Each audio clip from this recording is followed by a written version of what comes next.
మన Telugu producer TG Vishwaprasad రీసెంట్గా mister Bachchan లాంటి ఫ్లాప్నిచ్చిన ఆయన తమిళ్లో ఫస్ట్ సినిమా సాలాతో అడుగుపెట్టారు. ఎస్డి మణిపాల్ దర్శకత్వం వహించిన ఈ సినిమా ఎలా ఉందో ఇప్పుడు చూద్దాం. ఇందులో హీరో గుణ అనే వ్యక్తి దగ్గర ఒక లోకల్ గ్యాంగ్స్టర్ దగ్గర పెరుగుతాడు. ఆ లోకల్ గ్యాంగ్స్టర్కి ఎప్పటికైనా బార్ కట్టుకోవాలని కోరిక. పార్వతీ బార్ అనే దాన్ని ఓపెన్ చేయడం కోసం సాలా ఏం చేశాడు అన్నదే కథ.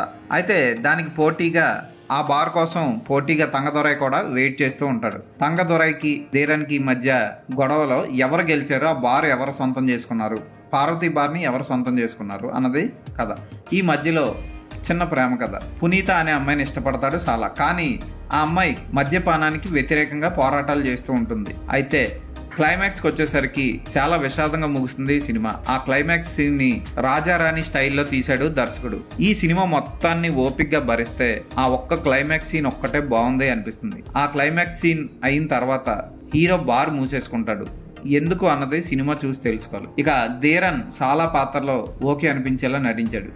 రేష్మా వెంకట్ కూడా పునీత పాత్రలో బాగానే చేసింది.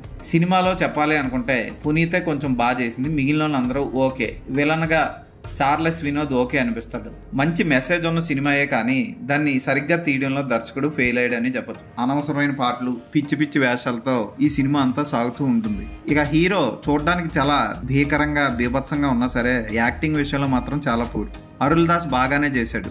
ఏదో ఒక సినిమా చూడాలనుకుంటే ఈ సినిమాను ఒకసారి చూసి ట్రై చేసుకోండి. ఈ సినిమాకి నేను ఇచ్చే రేటింగ్ 2.5/5.